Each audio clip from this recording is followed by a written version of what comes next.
belts. Blockbusters. You are listening to the Triple B Podcast.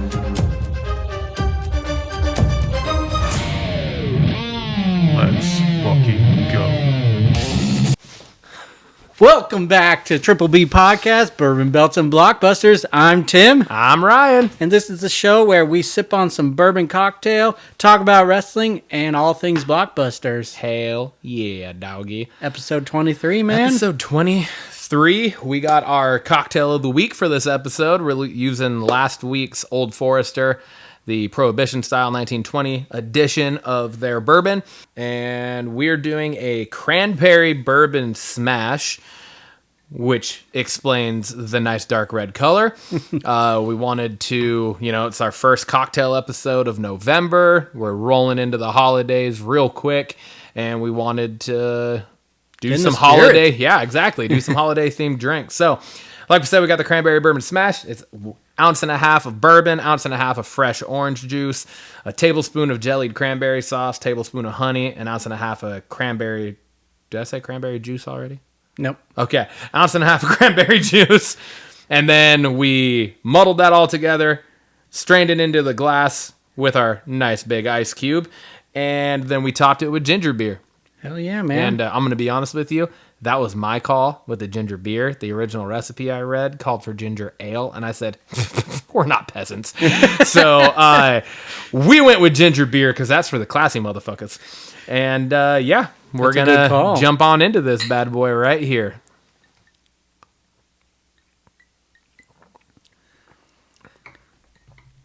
Oh, shit. I know what I'm thankful for. Fucking Christ almighty. Yeah, that's fucking fantastic. Not even hesitating. That's a 10 out of 10. I agree. 10 out of 10. That's a 10 out of 10. That's going to go down real smooth and real quick, and I foresee us taking a little pause key in this episode to refill these bad boys. Hell yeah. That's so good. Like, you can seriously. Literally taste everything. You can taste every layer of this. Ingredients. Absolutely. And again, and this is like the second or third time this has happened where we have rated a bourbon on its own on the rocks low. Because you gave this a fucking like 4. Yeah, I gave it a 4. And I gave it a 6.5, I think. Yeah. And again, our rating from last week could have been slightly skewed. It was 9:30 in the morning.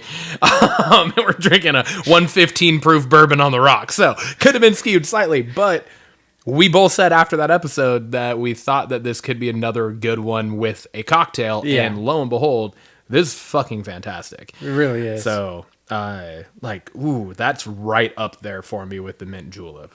Yeah. That's the perfect iced cocktail for the holidays. Absolutely. This is... Wow. Have it around your Thanksgiving table. Yes, like I may be making this at my mother-in-law's house this year. That is fantastic. Nice. All right. We got our socials. We're at TripBpod on Instagram, X, YouTube, and TikTok. You can find us on Spotify, Amazon, and Apple Podcasts. And our Gmail is triplebpod619@gmail.com. Shoot us info, shoot us questions, shoot us comments, whatever. We want to be involved in all of it, and we want your guys' feedback on everything. Yeah, man. We got a comment on our YouTube video a couple episodes ago. What? I just caught it, and they want their camping chairs back. They need them, so we'll return them to them. All right. Dude, football. Fuck me. Fucking Hawks are 4-5, and yet... kind of like you talked about on last week's episode, it's not the teams beating us. No. We are beating ourselves. Very much so. And again, it's like, in no way, shape, or form are we trying to like take credit away from any of the teams that we're playing. But it's just clear. It's like very obvious that how many times have we been inside the 5-yard line in the last 2 or 3 weeks now, and we haven't put points on the board? And it's not due to anything the defense is doing. That's the issue. It's just fucking little league types of mistakes. Like how our center is still our starting center is fucking mind blowing to me right now. I don't get that one either. Yeah. dude, you can't be in that position, a veteran center in the league, and snapping the ball over your fucking quarterback's head Numerous. 4 fucking times now in the last 2 weeks. It's happened actually more than 4 times, but 4 of them were on him. Yeah. I think 2 of them were on Gino. Mm-hmm. And one of them is clock management from last week. Like the one was like the play clock's running down and he just snapped it when Gino wasn't paying attention. But it's like, you would rather the delay of game than lose 30 fucking yards on a snap. But it's also like, why is that even happening again? Like, why are we letting the fucking play clock run down to that far and not be ready? Like, you're in the NFL. We got to figure this shit out. So, fuck yeah. It's been very frustrating. But I think last week's episode, we talked about it too. I actually turned the game off from watching it against the Rams last week, and I watched Crown Jewel instead and just followed the game on my phone. Gotcha. Until like towards the end when I was like, we could actually make something happen here. And then we did, we scored twice at the end of regulation to tie the game up and go to OT. Mm-hmm. And then obviously what took place in OT took place. But, there's just a lot of fucking coaching things, like play calling on offense. There's a lot of things right now where I'm like, Ryan Grubb might be showing his hand as to like he might not be cut out to call plays in the NFL quite yet. Mm-hmm.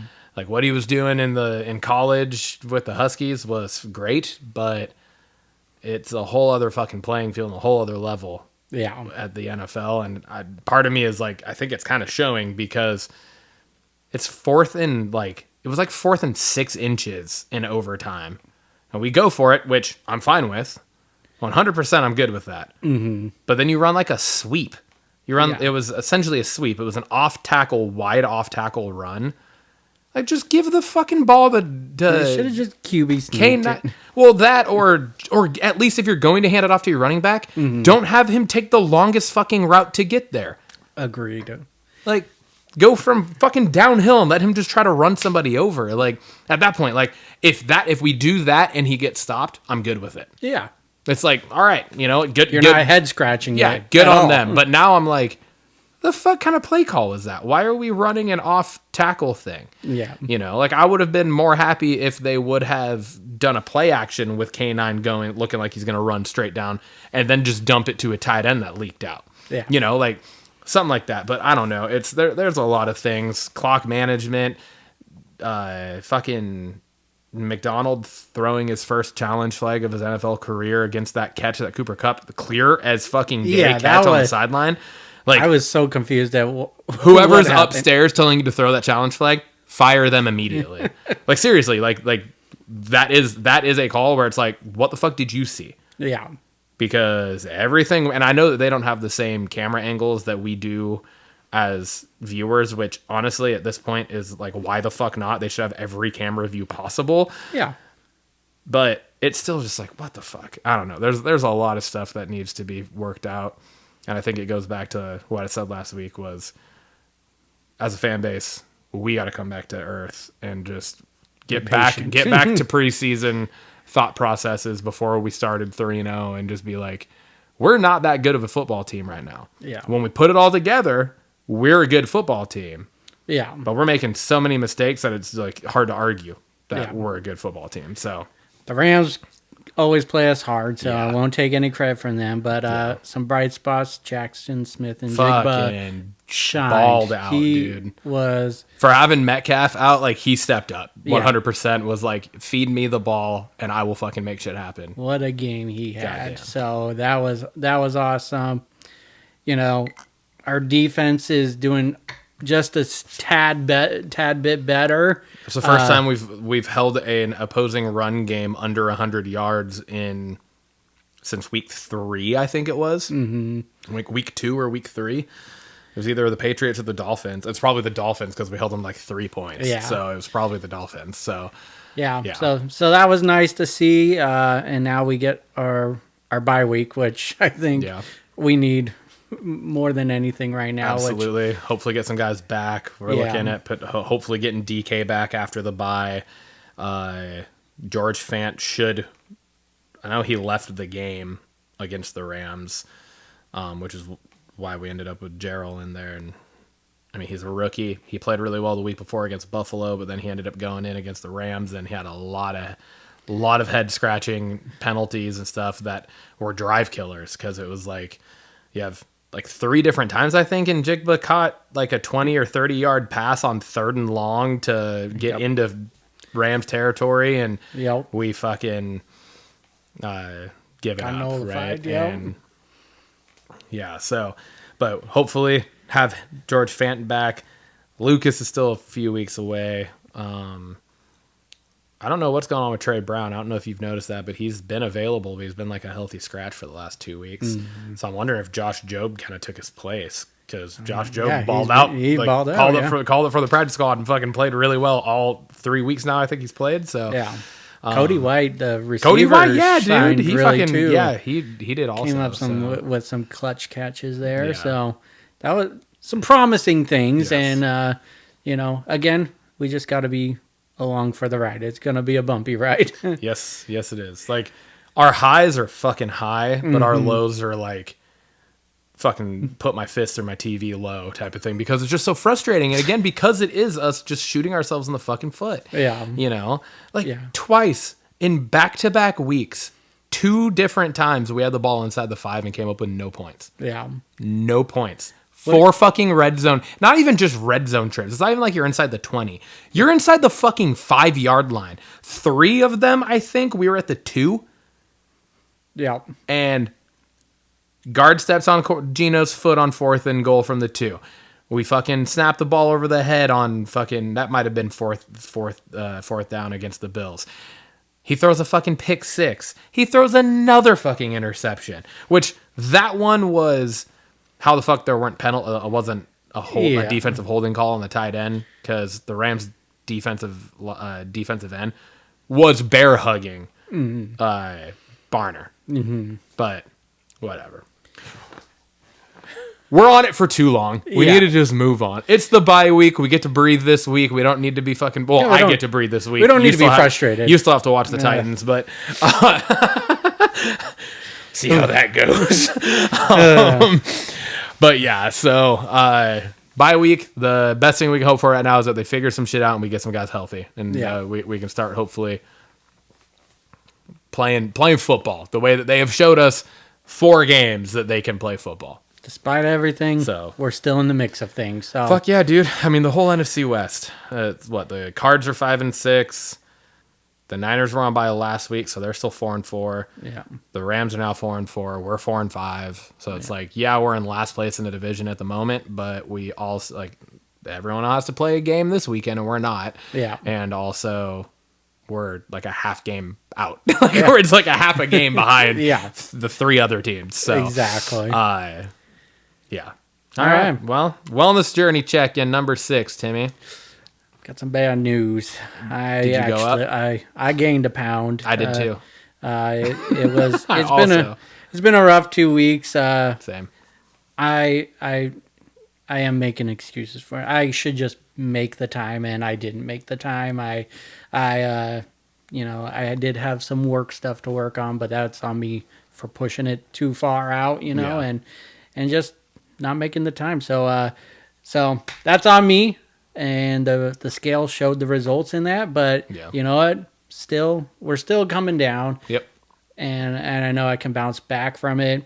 Another thing that's been changing is Haley the last few weeks has been having the same days as I had off, which has been nice to just spend time with her because we don't get that a lot. So there's been a little change in the schedule, but it's on me to fit the time in to go to the gym or get something going in.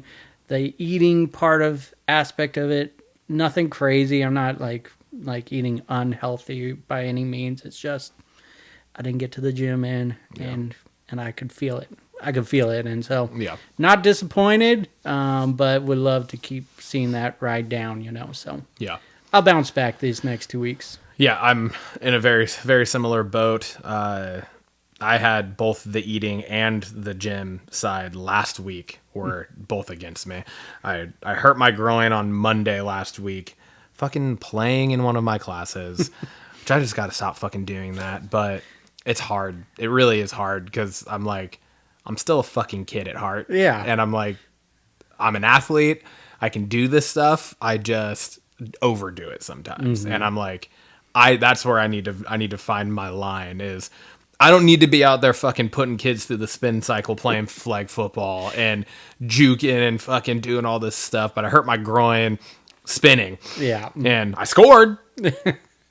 But it's like, who fucking cares? I'm playing against a bunch of high schoolers. So it doesn't matter. I fucking hurt myself being dumb. So yeah, I messed my groin up. So I didn't do anything the rest of the week because I was like, it was take a short break to be able to continue quickly. Yeah. Then try to do it, like go back Wednesday and then re-hurt it and be out even longer, you know? So I just took the week. But last week was also my wife's the week. So the weekend before I hurt my groin was my daughter's first birthday. Then that Wednesday was my wife's birthday. Yeah. And it was literally, and I think I mentioned this on last week's episode, but it ended up being even more than what I had thought. We ate out like restaurant food, like fucking 9 or 10 out of 11 or 12 days. Oh, wow. Like it was like days in a row. I think it was 12 days in a row. Only 2 of the days within there, we didn't at some point eat at a restaurant or pizza from a restaurant or something like that. So it was just, and it's just like they both their birthdays. We did pizza for her party. I was there. It was good. it was solid. Then like we went to Mexican one day, then we did this, and we went out for Lindsay's birthday, and then we did this, and then me and Lindsay left to go over to the west side to have a little trip away.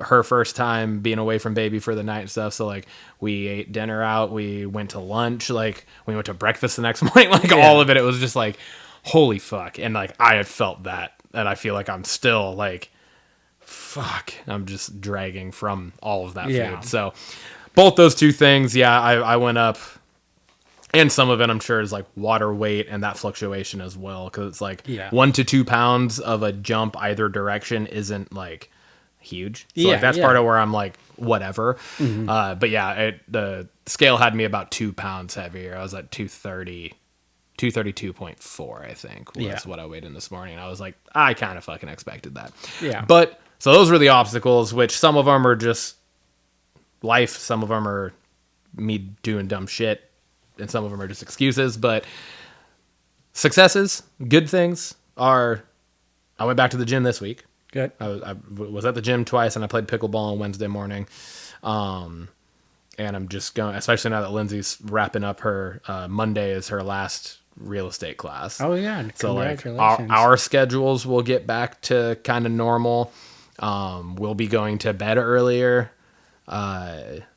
which has been a big part of things for me, which has been an obstacle too. Is like I'm not going to sleep until after 11, and then I'm waking up at 5 to try to go to the gym, and I'm just like dragging. And again, that's an excuse, but it's just like, fuck, man, I'm just tired. So it's like my alarm will go off, and I'm like, fuck, I can go tomorrow. And I just snooze it. But then I do the same thing the next day. You know what I mean? It just builds up. And so, but yeah, I think it's just that. And it's also just the understanding that it's like we've both dropped like 10 pounds or so since we started doing this. We're doing things right. We're human. We're going to have things that do this, especially as we get into the holiday season. It's going to be the hardest part. Yeah.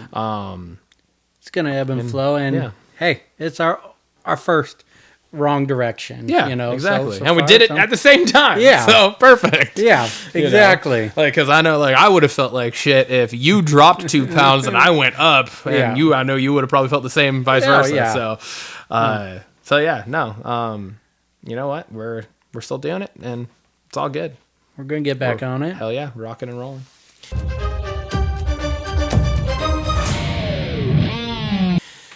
Well, Timmy, that brings us to belts. We are going to start out the belts section this week with the kind of wrap up from Crown Jewel last weekend.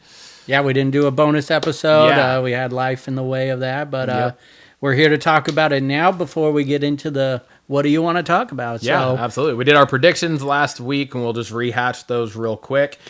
I had picked, the Metaphor Oh yeah, to win that match. You had picked Chelsea Green and Piper Niven. Piper Niven. We're talking about the women's tag didn't say match. that, did I? No, we're talking The whole PLE, the entire thing. That's who we had winning. My bad. Yeah, the women's Fatal 4 tag match for the championships. That's what I was attempting to start to explain, but I didn't actually say that. So we had both picked those two teams, and neither of them won. Jade and Bianca retained, to the surprise of both of us. Yeah, no, I legit thought that they were not going to retain. I thought legitimately they were going to lose it, but yeah, they still got them. Yep. Match was solid. Yeah, it was good. I thought there it was a few misses here and there, but yeah, you got a lot of teams going at each other. Yeah, you got 8 people working all together. You're just increasing the likelihood of something missing, and I feel like that's always going to happen. That can be expected. I still think Metaphor really outshined a lot of the teams in there. They're really good. They are super good, especially Lash. Lash Legend is so good. So yes, excited for their future. That brings us to U.S. title. We were both right. We both said LA Knight was coming out, and triple threat match. That match was incredible. It was fucking awesome. Carmelo Hayes, Andrade, LA Knight. It was really good outside of, again, like we just kind of talked about, when we add more people into something, you can almost expect a move here or there to not go flawlessly. And first attempt at LA Knight jumping up onto the top rope to hit the German suplex on Andrade. Oh, yeah. He slipped. Yeah. But he caught it, was able to get up and still finish the move and hit the spot. So, yeah. And he actually addressed it afterwards. Yeah, no, it was, but, I am not one to shit on that. Like, if it's like botch after botch, I will shit on it. But like one or two here and there, I'm just like, and that is such a, like, you have to think that is a pretty fucking crazy move that he does, is just leap from the ring to the top rope and land it. Yeah. And how many times he does it without messing up, he is allowed to mess up from time to time. Like, you can't expect that to land every fucking time. And just his body style, it doesn't. You don't expect that. Yeah, could do that. So that would be like watching, like, seriously, it'd be like John Cena or Triple H just jumping up onto the top. Like, that's not, you don't expect that, because he is a fucking built dude like that. Yeah, exactly. So. That brings us down to Rollins versus Reed. We both thought that Bronson Reed was going to win this match. I still think he should have won I do. I agree. 100% I agree. I think he should have won it. He didn't. Seth Rollins won. Seth Rollins win, but again, Reed did not look weak in this loss. It took Seth Rollins a lot to bring him down. Absolutely. And I think just that aspect of it made the result okay. I still think Reed should have won. I agree. And have because it seems like, on Raw, it seems like they're going to pursue another match. So yeah, that's again, when we said it in the predictions too, that it's like Bronson Reed needs to win this one to then make the next 2 matches Seth winning meaningful. Yeah. And so now it's kind of seems a little weird, but that brings us to Orton versus Owens, which we were not technically right, but we also weren't technically wrong, because nobody won or lost. The match never happened. KO attacked Orton before the match got rolling.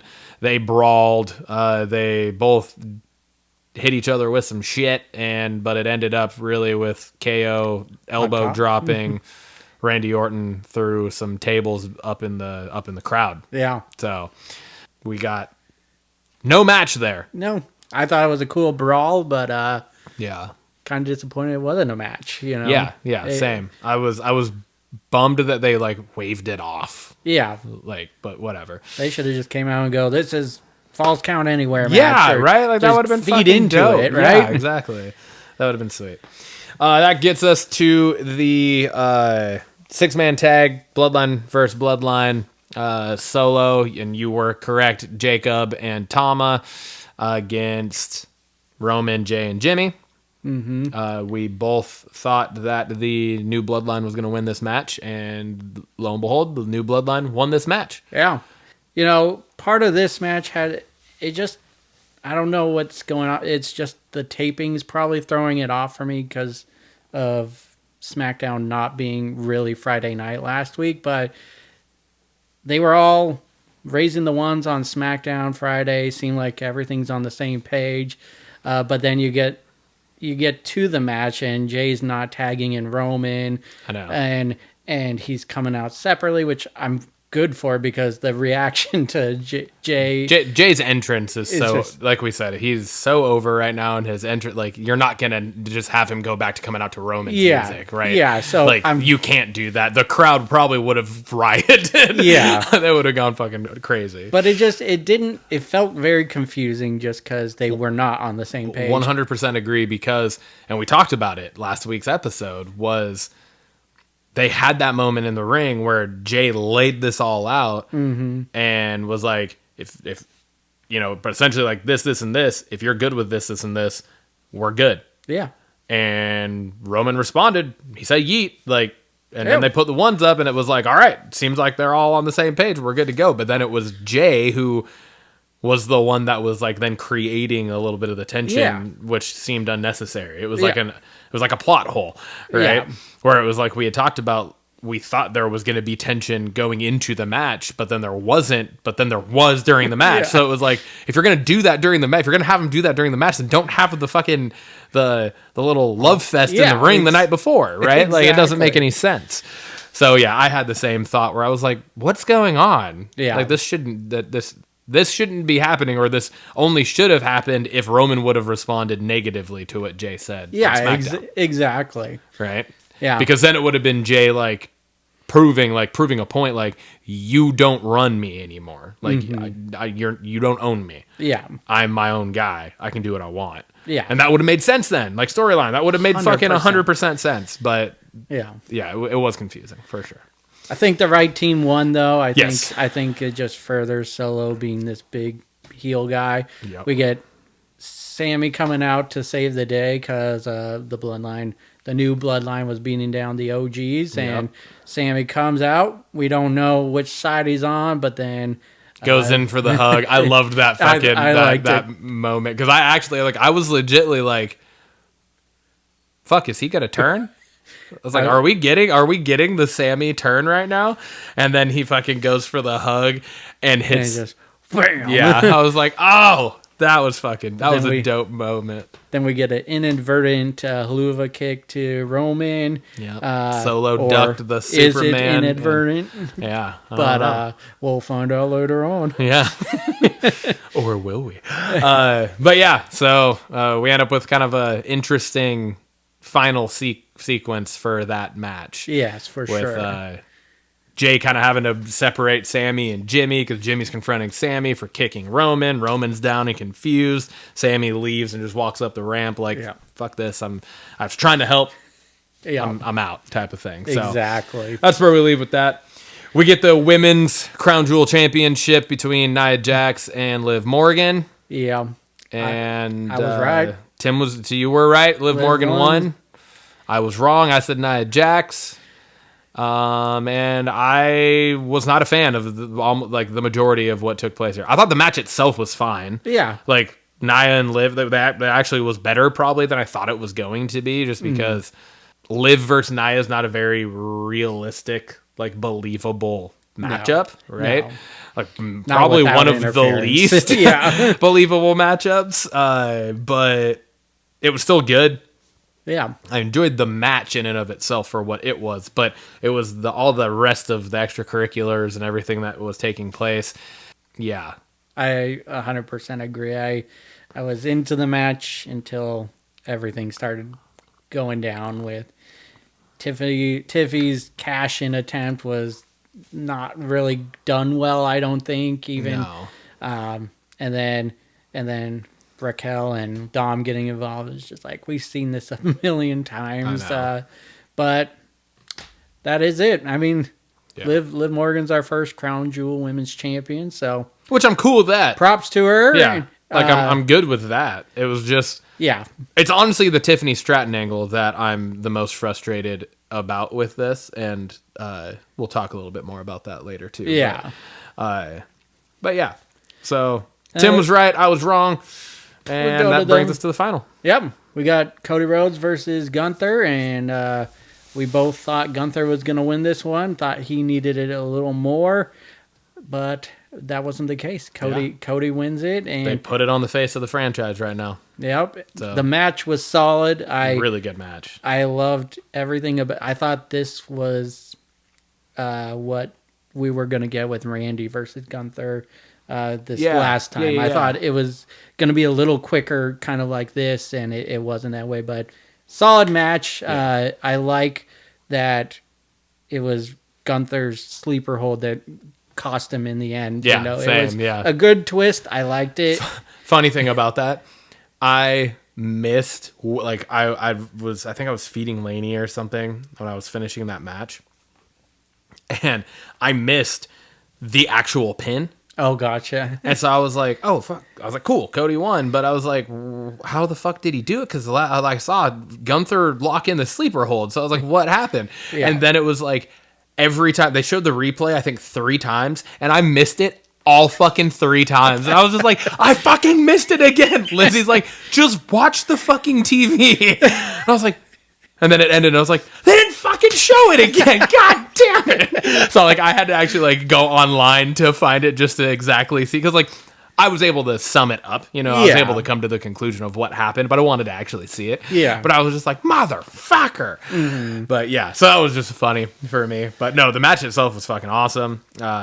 Does Cody Rhodes need a new finisher? He doesn't seem to throw people away with the crossroads. Like, he has to do multiple of them to throw him away now. I know, because it was like, that was what he did to end Roman. Yeah. Which made sense. Yeah. Sure. Roman's big boss guy. But then he has also had to hit Solo with 2 or 3 in a row a couple times now. Yeah. That's less believable. Mm-hmm. Gunther, I guess, is more believable. You have to hit multiple, but it's like at some point, like, you never saw Triple H hitting a pedigree, keeping the arms locked, standing back up, hitting another pedigree, standing up, and doing a third one to make sure it was, you know what I mean? So, yeah, I agree. I love the move, but it's not. Yeah, I like the people move are too. Kicking out of it left and right. But isn't that just kind of the world we're in right now with finishers? Like, I feel like everything is. Yeah, we have. I feel like we're in the world of no sell right now. Yeah, or maybe not no sell to like the actual extent of what that fully means, but you know what I'm saying. Yeah, like the no sell in the realm of the false finishes. Yeah. You hit the finisher, which should hopefully be the finisher, but now everyone's kicking out a finisher, so it's just like, okay, what's the point of them? Yeah, but yeah. Well, all right. This brings us over to the final outcomes of this. Timmy won this PLE with a very sad outcome for both of us. Tim went 3 for 7 on outcomes, which kind of is really 3 for 6 if we don't really want to count the Owens KO match. Who could have predicted because it didn't that? happen. So, and then I was 2 for 7 or 2 for 6, however you want to look at it. So, yeah, 3 bells system, 3 bells rating. 3 bells. I'm going down the middle, 1.5. I thought there was some good things. The matches were overall very, very solid. Some head scratching things in some of the matches, and again, it's just this when they go to Saudi, it doesn't feel like it's feeding into any other storyline. Really, it's kind of just like its own show. So I'll give it right down the middle, 1.5. I'm going to go with a 1. There was only 2 out of the 7 matches. That you got right? Well, that I got right. No, I'm just kidding. But it was only 2 of the 7, actually, I felt like were PLE worthy. Almost. And it was the U.S. title and the Gunther Cody match. Yeah. Like, even the Bloodline versus the Bloodline just didn't feel like it had the hype that it should. It didn't feel like in the match necessarily, like, I don't know, it just felt like another regular weekly show episode, like a match. the women's world or the women's crown jewel championship was, again, it was a fine, like the match itself was fine, but it was just kind of, there was a lot of other stuff that was just kind of like eye rolling, Agreed. The women's tag title match was solid, but I don't think there was necessarily anything to write home about. Yeah. Where you would hope that there would be some spots in a fatal 4-way tag match for the titles that you would be like, fuck. There really wasn't. Yeah. And then, which one am I missing? Oh, Rollins. The Rollins Reed match was fine. Like, the match itself was, I guess, it was a good match. But, again, I feel like the setup for the future for things, I feel like it was just weird. Yeah. No, you know, like, typically if I go 2 for 7 in predictions on a PLE, you'd typically be like, dude, it was a fucking good show. Like, I didn't expect things. But this one didn't have that feel for me. No, it felt more like, okay, I went 2 for 7, but it was kind of bullshit. You know, like, you went 3 for 7, but it was kind of like, why we shouldn't have. Yeah. You know, like, I don't know. It felt kind of like a Vince McMahon pay-per-view. Yeah, I can see that. You know what I mean? Yeah. So Yeah. it was like the curveballs that were thrown at us were like head-scratching curveballs. Like, why the fuck is this happening? Or why is this happening again? Yeah. You know? Yeah, so. exactly. But yeah, all right. We're moving on. Ryan, what do you want to talk about? Yeah, I'm gonna kind of just lead straight from one of the things we were talking about, and that is what is the angle? What is it that we're pushing for now with Nia Jax? Because it doesn't feel like they're like on Raw. They immediately, 2 nights after Crown Jewel, they established a number 1 contender for Liv Morgan's title. Mm-hmm. We get to SmackDown and we have the women's WWE title champion teaming with the Money in the Bank holder against the tag champions. Like, I just feel like it's confusing. And then you add in the entire repeated failed attempts at cashing in with Tiffany Stratton. And there's like this growing tension between the two of them, and Tiffany Stratton kind of put Nia Jax on notice going into Crown Jewel, but then they're just teaming up like willy-nilly, like there's no tension between them. We got very little of that energy at all in that tag match outside of the slight build that I think they might be trying to do with Candice LeRae, where Tiffany Stratton's yelling like, we don't need you out here.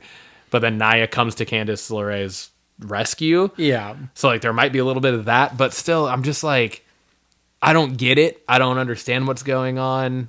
Like, Nia as the WWE Women's Champion, she feels like she's just kind of floating right now. And it's like, that's your fucking like face. Like, you should probably, that's one half of the face of your of SmackDown. You should probably have like a direction for her. Agreed. Outside of just continuing to try to do this slow burn, which a week and a half ago we were for the slow burn, but now it's like, okay, now you've done the exact same thing with the slow burn too many times now. Yeah. So now it's like, you got to fucking do something. That would have been the perfect opportunity to cash in. And I don't know. I was disappointed in just that whole angle. So yeah, it definitely, I agree with you. I felt it was very just head scratching. Like, why is there not drama? Because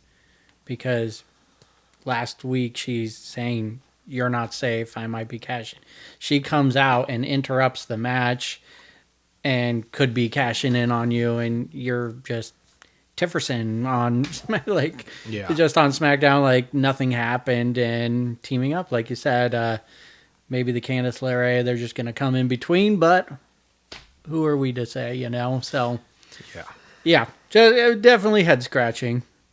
I want to talk about the White Six abducting the Miz. That whole literally interrupted what was happening on Raw, switching right over, which I thought was cool. And wasn't that like an interaction backstage with Kofi and with Xavier Woods, I'm pretty sure. Yeah. And then it just like the whole broadcast cut to that, which I thought was cool. It felt kind of like when the White Six first came on. It felt dangerous. They're abducting someone, and Miz was kind of cheesy with his acting in that scene, but overall I like that they have a direction. They're going after the Miz. Yeah. They don't want Final Testament. They said that they're going Yeah. for Miz, and so I thought it was a cool just little part on the show. Yeah.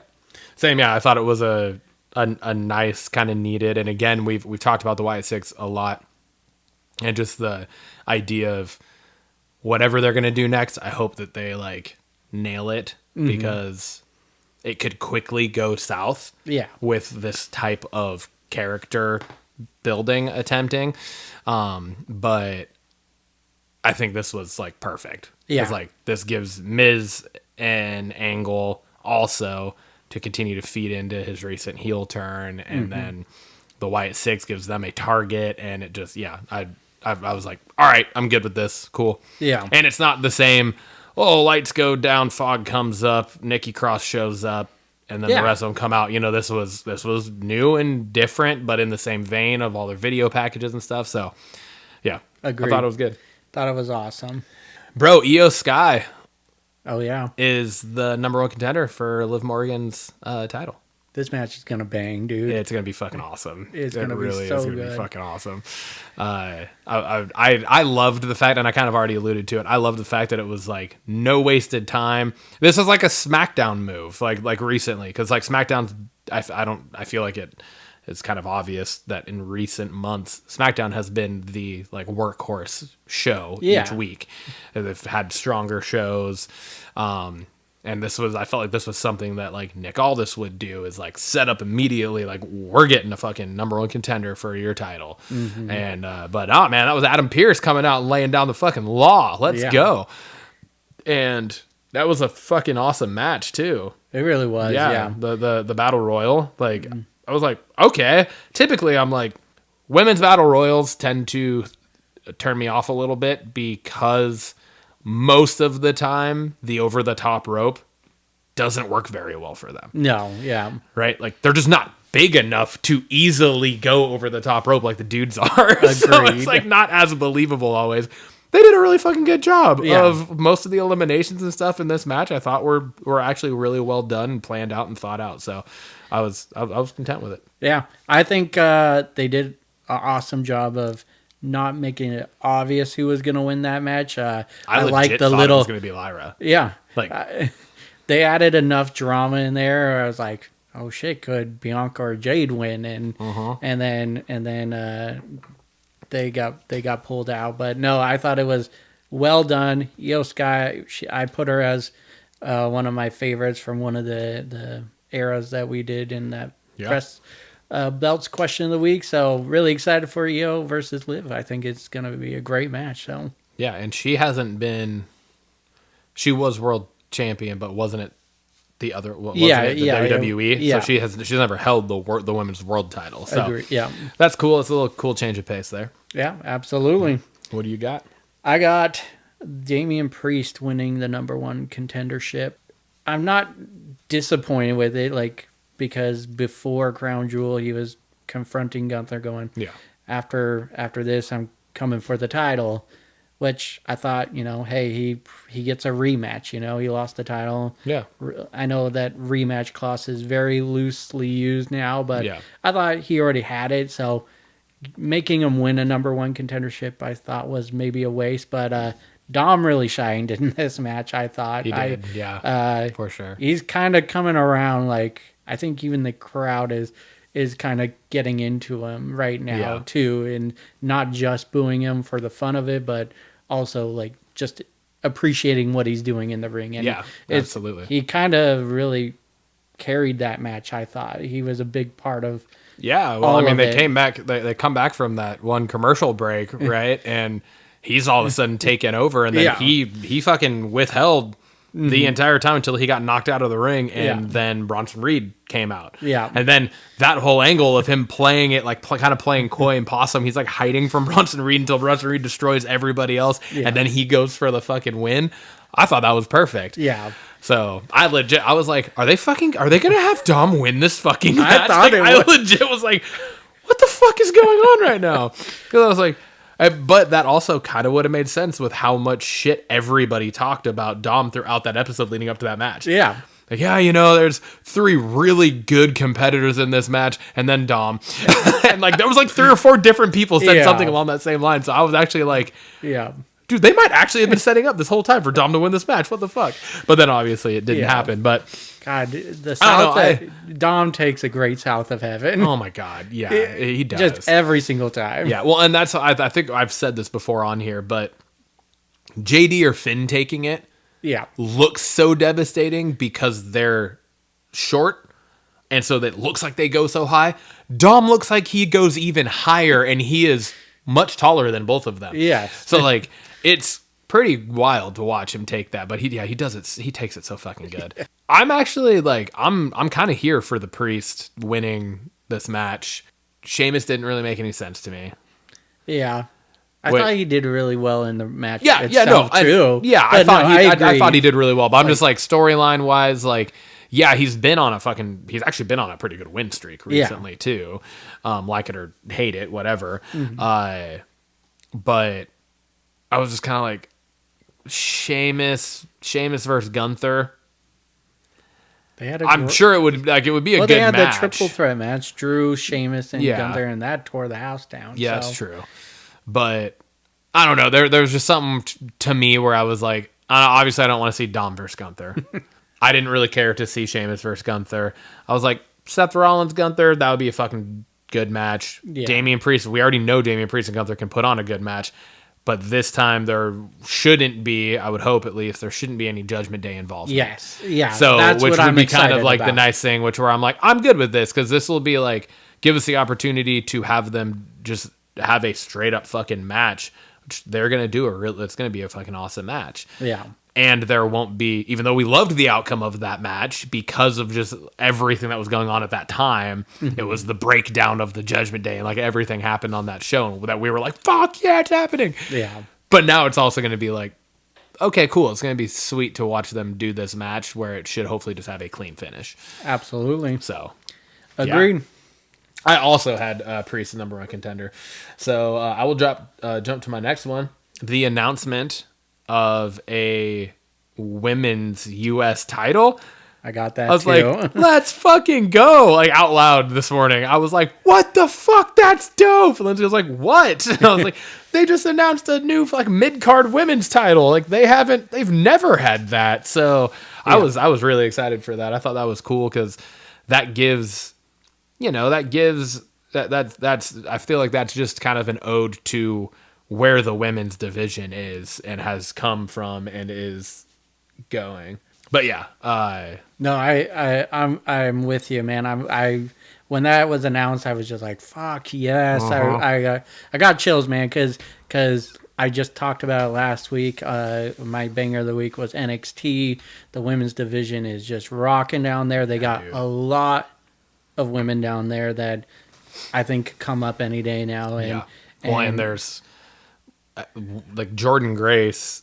I will be shocked if she doesn't sign a full-time WWE contract in 2025, because I'm pretty sure her TNA contract's up at the end of this year. Yeah, I think so. So is her husband's. So. I want to throw this out. Who do you think will be the first women's U.S. champ? And do you think there's a women's intercontinental title coming? Yes, to the second part. I feel like you have to at that point, right? Like the women's division on both brands are strong. It's a full roster, and that, like you said, they're gonna end up just moving, especially with the introduction of this title. Yeah, which hopefully we'll get the Intercontinental, get the Raw equivalent. That just opens up more roster spots, realistically, on the main roster, because now it's not 20 women with one set of tag team championships and a main title on both shows. Mm-hmm. So it's not just 3 titles. Yeah. Now you're looking at potentially 5. So that opens up more. And it gives just like the men, like we've talked about a million times, the IC title is a stepping stone to the next thing. Yeah. And women didn't really have that. And so I think this is just super exciting for I think it's perfect. To answer the first part of your question, I'm having a hard time remembering, because of all of the chaos that's happened and transpired over the last few weeks, who's actually on which brand. Yeah. So I'm trying to think through specifically the women's roster on SmackDown.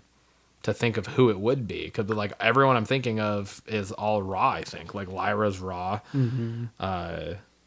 Obviously, Damage Control's on Raw. Like, yeah, I mean Bailey is SmackDown.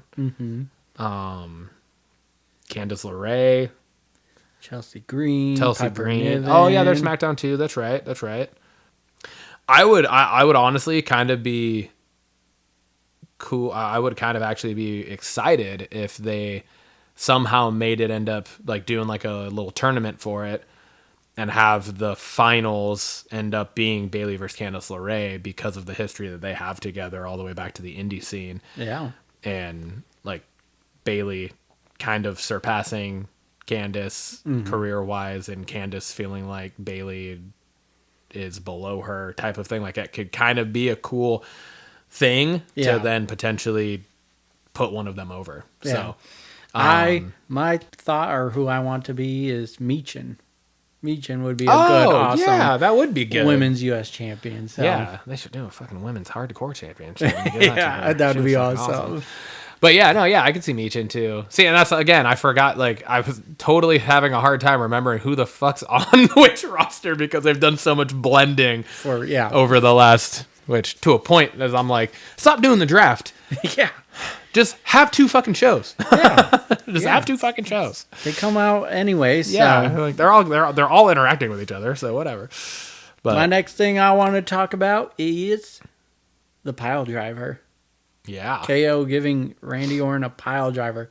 The last time I saw a pile driver in WWE was CM Punk giving one to John Cena on Monday Night Raw, which in fucking that was 2013 or something, that probably. was the year he left. So the pile driver was the year he left WWE. So it's almost 15 years ago. Yeah. So I just thought it was crazy because AEW see a lot of pile drivers and a lot of no selling. Like it's a devastating move, and the way they sold it on the show, I thought was well done. Yeah. I don't like that they're taking. It seems like they're taking Randy out for a lengthy time by calling it a cervical injury, which I'm not here for because we didn't get a match at Crown Jewel, which we were like, okay, well, Survivor Series is right around the corner.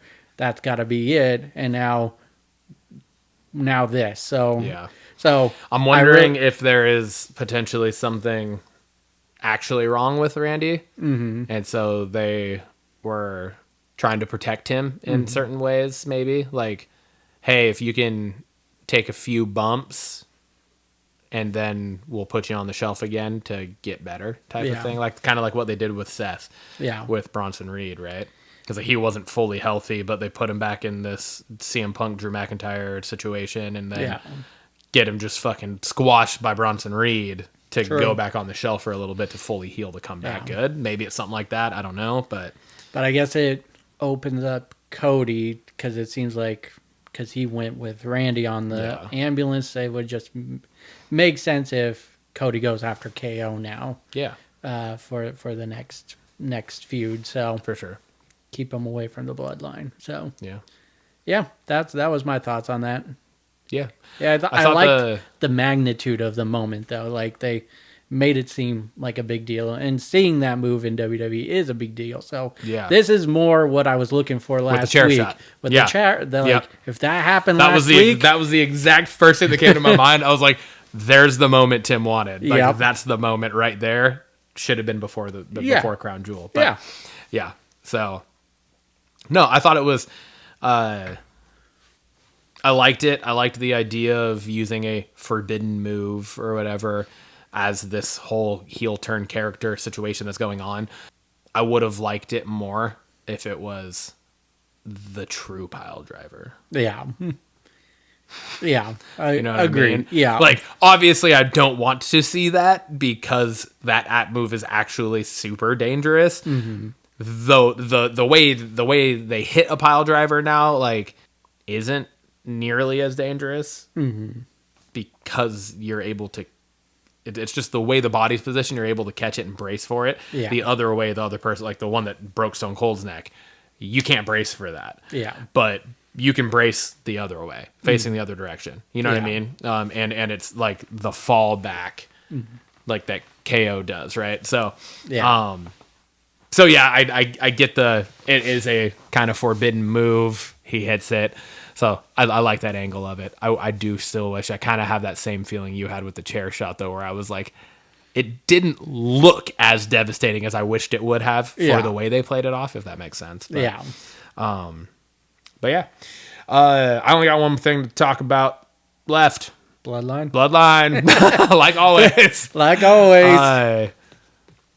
What a fucking moment on SmackDown, man. I'm going to, real quick, breeze over Raw. Jimmy, Jay in the ring. Sammy comes out. They kind of confront each other. Jay gets Sammy to agree to just come to SmackDown to talk to Roman, right? That's pretty much what happened on Raw. We get to SmackDown. That happens. They come out. That started the show. They're all out there talking, and you get Roman being Roman and ego over everything. Yeah. And pretty much is kind of fuck you, Sammy type of idea. Sammy walks away. You get a little confrontation backstage. Then Jay and Jimmy both leave Roman. So then that leads to you get Roman coming down later on with the Bloodline. Yeah. Right. The new Bloodline. It was like the acknowledgement ceremony or acknowledgement ceremony. Yeah, whatever. These acknowledgement ceremonies are happening way too frequently. I know. What's going on? Going nowhere. Yes. But yet we are completely invested. But yeah, so you get Roman out by himself facing off against the new Bloodline, Solo, the Tongans, and Jacob Fatu. I mean, really, one thing leads to another, and the Solo's saying, if you can find 4 people, and that was a specific number, he said 4 other people in the back that will team with you, and we'll go to war. And Roman says, war? You mean WarGames? He goes, I only see 4 of you. And I was like, oh, I know. Fucking happening? I know. Is it fucking happening? I was like, oh my God, who's it going to be? Who's it going to be? And then they threw a complete curveball because I wasn't expecting this after everything that happened. Solo says, our 5th member, Sami Zayn. I know. And I was like, what the fuck? What do you mean, Sami Zayn? He just attacked you guys 5 days ago. What do you mean? And yeah, Sammy comes walking out. Well, then they attack Roman in the ring. Then you get Jay and Jimmy coming out. Sammy hanging back. With Sammy still back there. And I loved this moment because you get Solo getting ready to Simone Spike Roman, and he looks at Sammy and tells Sammy to get his ass in the ring. You come do this. Kick Roman in the face again. Meanwhile, while he was beating down Roman, he was on the microphone telling Roman, you thought Sammy kicking you was a mistake. That was all part of the plan, like all of this. So they're like actually building this. I was like, fuck, Sammy's actually joining the new Bloodline. Holy shit. This is back-to-back times now where they had me fully believing that Sammy was turning. Yep. And he goes for the haluva kick, and he fucking kicks Solo square in the face. Yes, he did.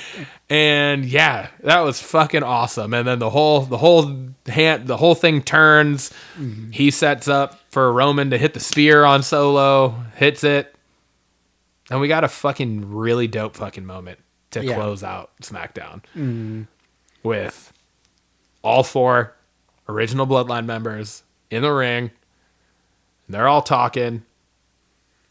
Sammy and Roman are kind of staring at each other, and you just see Jay step up, and Jay was the first. Jay's the first one, which is I liked even more. Jay's the first one to just be like, "Fuck it," he puts the 1 up, and then Jimmy kind of follows suit, and then Sammy's looking at them, and he's staring at Roman, and dead just stare down. Mm-hmm. He raises the 1, and then you get Roman fucking raising the 1, and dude, I legit got chills. Yeah. Like it was. I was like. Like I was like, oh my God, this, I don't know why, but I'm so fucking invested in this. Yep. And I think that is a testament to, again, what we've talked about so many times, just the Bloodline story. Yeah. Dude, we're now talking rehashing Sammy Uso, the honorary Uso, that whole storyline, which was almost 2 years ago. Yeah, it was 2 WrestleManias ago. Yeah, and so it's like, holy shit, man. Now, like, we got that now all coming back. Like, they're pulling from fucking original Bloodline storyline days. Yeah. And it's still so relevant, and it still means so much to the crowd and everything. And you can feel that. And I think that's why it was such like a physically like emotional moment for me when I'm watching it. I literally was like, I don't get goosebumps or like chills when I'm watching wrestling very often, especially anymore, because I don't feel like there's those types of moments that often. Like one of the last ones I can remember was honestly probably when Jeff won his first WWE championship. Yeah, I get the goosebumps a lot, so I'm sorry, I can't agree with you on that. But I don't know, for me it's like really special moments, and I felt like SmackDown was a very special moment last night, because it was legit something where it was like, what we had at that point, we're never gonna see that again. And now it like, they had been doing this build and planting these seeds, but then it was like it actually happened. It was like, oh my god. Yeah. No, we got it, man. They're back. I agree. I guess the only thing I did not like about the segment was how nonchalant they were about talking about WarGames. Like, WarGames is a big match, and he was just like, and we could go to war. And then he's like, you mean WarGames? And it didn't feel big enough about saying it. But now we got 4 versus 4. So who are the 5th member of each side? And well, that's like one thing that I keep thinking about too, is I'm like, are they going to do just 4-on-4 for it? Maybe. Yeah. I don't want it. I don't want them to, but I'm like, now it kind of makes sense for it to stay 4-on-4. It doesn't make sense to bring anyone more. I mean, it would make more sense for the new Bloodline, because he's just introducing newer faces to the thing. But bringing someone to the OGs, that's I know, and that's where now I'm like, that's going to be hard to do. Because that will be hard, because it's like, these are the 4 dudes, right? I mean, so yeah, I just don't see, unless it's The Rock on the OG Bloodline, but that still doesn't make sense. It doesn't, but that would be the only thing that really would make sense to me to happen. So yeah, it has us wondering what's happening next. So is it 4 versus 4? And I'm okay with that. What a fucking dope for us to spend the next what is it, 3 weeks? Yeah. Until we go to WarGames to actually watch this fucking shit take place live, to each week just be glued and tuned into SmackDown to just see what the fuck else is gonna build. Anyways, this brings us to banger of the week, Timmy. I got Dragon Lee versus Chad Gable. that was what I put down too. Swear to God, I'll even show you. Banger of the week. Dragon Lee versus Gable. Yeah, it was match. Fucking amazing match. It was a clinic. It really was. It was so good. Chad Gable is so good. They both are. Yeah. Like, Dragon Lee's fucking amazing, but Gable is so goddamn good. And when he he is given to lose this match, though, I'm okay with Dragon Lee winning, but Gable needs to get some wins. I agree with you. I do. I do agree with you on that. I don't think it was necessary. And I think it would have been the perfect opportunity for him to win that match by doing something to Ray again. Yeah. And then build that to have Ray versus Gable. Yeah, exactly. Be like the end game. And so like, I think that potentially was a missed opportunity. But this could also lead to him just being frustrated and interfering and attacking one of them again, which could also lead to that same thing. So depending on how they play it from here, if we just see nothing else with it again, then it's like, yeah, that's missed. Yeah. Yeah, that was a big miss. But the match was just, it was amazing. I was just like, oh, ooh.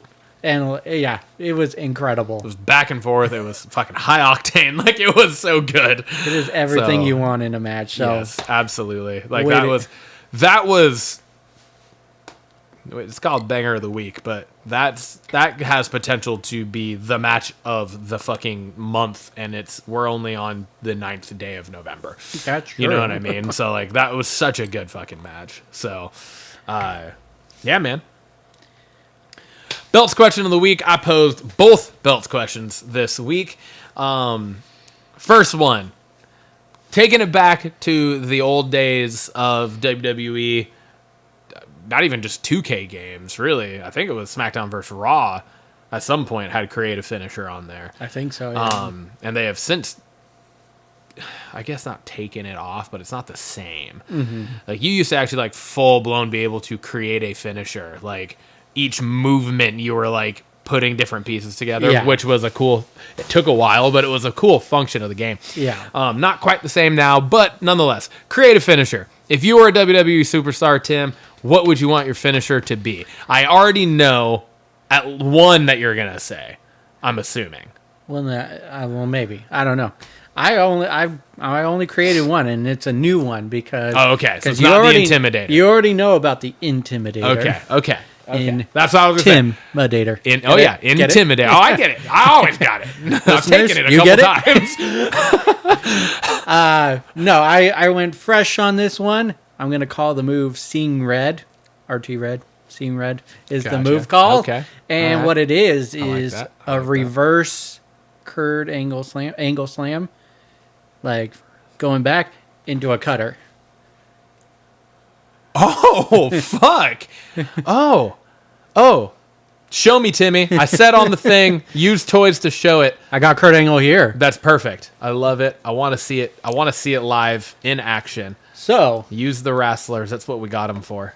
You would, essentially go like this, go up for the angle slam, into a cutter. I like it. I like that a lot. I really do. Yeah.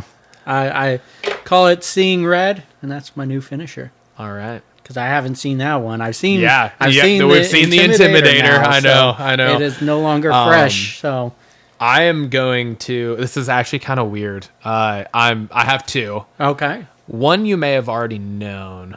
I don't know. The Jester degree. No. Yeah. So Jester, obviously, right? I don't know if we've ever really addressed any of that on the show. No, we have not. We used to do backyard wrestling, guys, and me, Tim, our brother, our brother Nathan, among other people, and me and Nathan were always Jester and Kilroy, and then RT Red, and we had face paint and everything, and we had our own moves and stuff, so I had the Jester degree, which was a sit-out pedigree. Okay. But lifting so the legs come up over and then sitting into it. Okay. Right, so kind of like fairy tale ending Ciampa's move. So, and I didn't realize that was Ciampa's move until literally I was watching SmackDown. And you're like, and I was like, what? He doesn't do it as cool as I would like to do it. Because he just lifts to here and does the sit out. That's true. I would bring it all the way up and then sit it out. Okay. So because I saw Ciampa's, I had another idea. So this is still the first one, and I could still kind of call it the Jester degree if I wanted to, but it would be to bring it up and then turn it into like a double arm DDT. Ooh, I like that. Right? So that would work well. But the other one, and I have two different names for it, but the one name is a little too on the nose. So the other one, I thought the name that I originally had for it was a little too on the nose. I originally called it the RTS. Those are my initials. I like it. Right? But the reason I thought it was a little too on the nose is because it essentially does turn into an RKO. It's a cutter also. Okay. But the way you get to it, and so that's why I was like, that might be a little too on the nose because it's literally the RKO is Randy's initials. Oh, true. You know what I mean? Yeah. And it's R, like we both have an R name, so I was like, that might be a little too close. But, so I did a little researching. And so what this one would be a vertical suplex. Mm-hmm. And I've actually hit this move before on my buddy Jackson. Okay. When we were in high school. But yeah, get them up for the vertical suplex and then turn them as they're dropping back and turn that into a cutter. Oh, nice. Right? So, because I was thinking today, I was like, the RTS is a little too on the nose. I'm calling it the Scepter. Okay, I like it. And because, again, following the Jester, the insignia of 4 Jesters from back in ancient Rome times and all that was always the jester hat, right, Yeah. with the bells and everything, and then the scepter, and that was like their little. It's almost like a shillelagh almost, right? Yeah. But it's like a little stick with like a little thing on the end of it, and so I was like, that works. That's a cool name. I like that. So like I went that. with that, and it pays homage to the history of court jesters. I like it. So, the scepter. That was a cool question. I like that one. But I like that we both ended up with a cutter. moves that turn into a cutter. That's fucking dope. And then because Nathan's is a Kilroy cutter. Yep. All three of us. Jester, RT Red, Kilroy. We're back at it again with the cutters. We got our trios finisher. That's fucking perfect. I love it. All right, awesome. The second belts question of the week this week was just because I saw a picture on Facebook and I was like, I gotta fucking throw this on there because it's awesome. I have a picture on the next slide for us to look at, but it essentially is old school Survivor Series match. And now this is like 7-on-7, so it's a little. It's just like the guys in the match. It's a supersized Survivor Series match. But I just want us to look at the picture. We'll talk about who's in it. We'll talk about who's on which side and who do you think would win the match. And then I just want to bullshit about like what a fucking toasted match this would be. So this is the picture.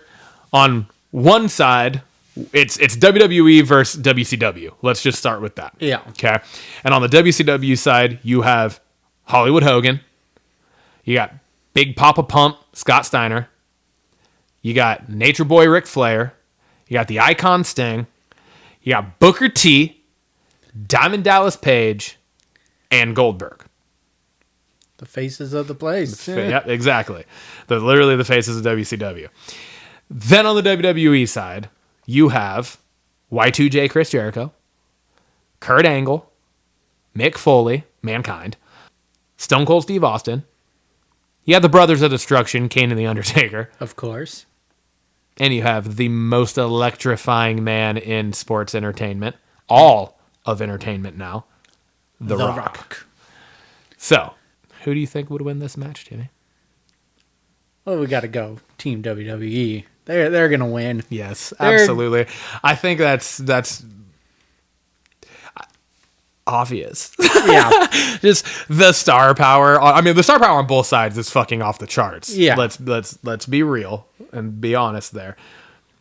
But if you go like part for part, there's not a lot of candles being held to the WWE side there. Like if you really break them down like level for level, person for person, it's not even close. Yeah. I'm trying to like think about who I would want as the final two, like, Oh, fuck. because this match would literally be 1 versus 1 at the end in a Survivor Series match. It's elimination, right? Yeah. And the different ones you can have are just incredible. But first one that kind of comes to mind is just Stone Cold Goldberg. That was like everyone's youth dream match. I know. So just seeing them face to face at the end of that match would be awesome. Taker Sting has always been a dream match. Yeah. But Absolutely. it only feels fitting that Stone Cold's the like sole survivor. I don't know about you. I don't know, man. That because it's like I don't see the top three there: Kurt Angle, Y2J, or Mankind being the final. No. The final one.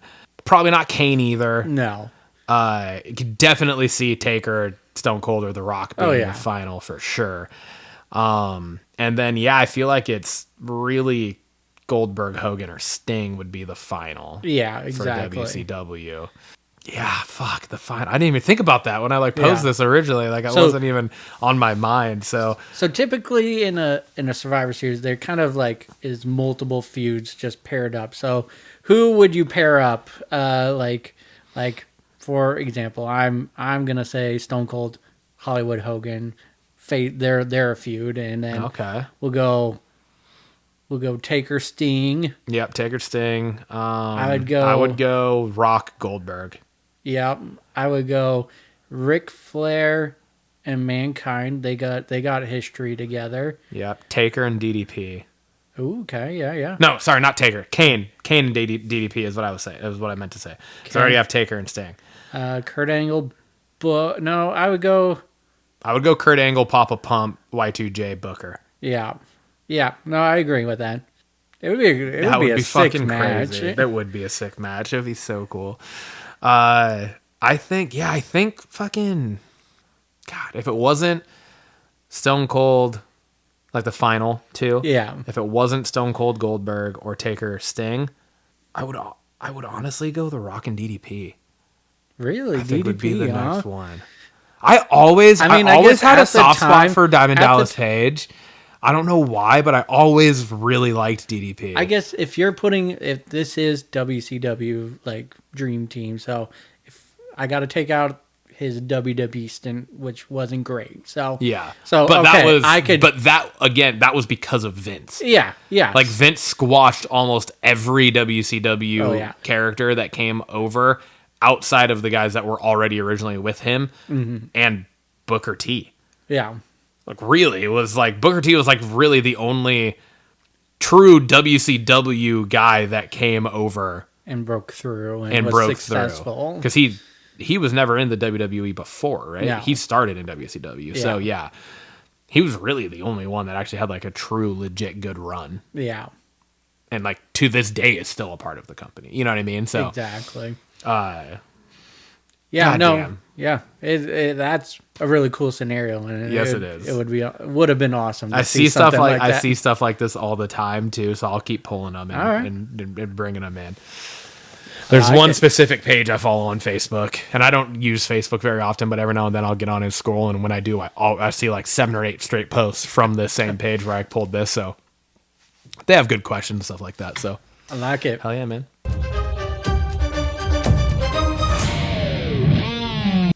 Well, that brings us to Blockbusters. We got a jam-packed Blockbuster segment today, dude. Hell yeah, we do. I'll put this on here. This movie is called The End. I had never seen anything about it, never heard anything about it until I was just like scrolling through the other day, and I was like, "What's this?" I was like, "It's got fucking Tilda Swinton and Michael Shannon, right? Yeah, Michael Shannon in it," and I was like, that's interesting. And then I kind of read the synopsis and I was like, oh. And I watched the trailer and I was like, holy shit, this is a really cool idea, I thought. I thought so too. So, synopsis. It's a long one, but 25 years after environmental collapse left the earth uninhabitable, mother, father, and son are confined to their palatial bunker, where they struggle to maintain hope and a sense of normalcy by clinging to the rituals of daily life until the arrival of a stranger. Girl upends their happy routine. Son, a naive 20-something who had never seen the outside world, is fascinated by the newcomer, and suddenly the delicate bonds of blind optimism that have held this wealthy clan together begin to fray. As tensions rise, their seemingly idyllic existence starts to crumble, with long repressed feelings of remorse and resentment threatening to destroy the family's delicate balance. But their reckoning with difficult truths also points to a different way forward, one based on acceptance, love, and capacity for change. The thing that I thought was the coolest about this is an apocalyptic movie, but it's a musical. Mm-hmm. It's an apocalyptic musical. And I was like, to me, that's an original idea. Yeah. I haven't seen anything really like that before. And especially not in this vein of when you watch the trailer. Yeah.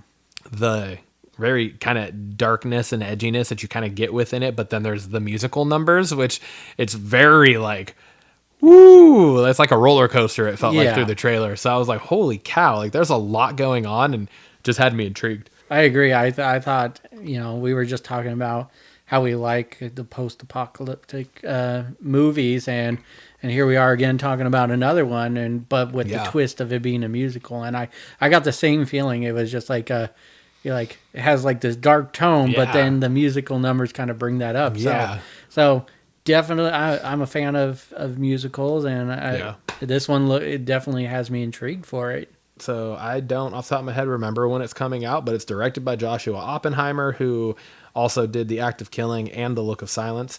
So yeah, that's my bad. That's on me. I don't remember when it's coming out. So my apologies, but look for it. The trailer again looks really cool, and it's got again Tilda Swinton, Michael Shannon are both starring in it, and George McKay. They play mother, father, and son respectively. Mm-hmm.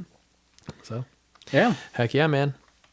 I also threw this one on here. I think it's fitting, right? Yeah, it is. We're getting into that holiday season like we talked about. This one's called Dear Santa. And once again, I thought that the idea of this was really clever. Synopsis. The Holly Jolly film follows young Liam Turner, who still believes in Santa. To prove all of his disbelieving friends that Santa is real, he writes a letter to the big guy inviting him to show himself. The only problem? Liam isn't a very strong speller and addresses the letter to Satan instead. Satan, who never gets letters from kids, is flattered and goes to meet Liam. Hijinks, chaos, and hilarity ensue. I had a lot of typos in that. I don't know how I just read that so well. Jesus Christ. The best part about this entire thing, in my opinion, is the fact that Jack Black is playing Satan. Yeah. So, like, that's fucking wonderfully perfect because he is perfect to play Satan in a Christmas movie. Yeah, exactly. But it stars Jack Black, Keegan-Michael Key, and Post Malone's in it. Damn. There's no trailer yet for it, but I will, which I'm kind of surprised there's not a trailer yet for it. Because quickly. It's releasing on Paramount Plus at the end of this month on the 25th of November. So I haven't seen a trailer yet, though.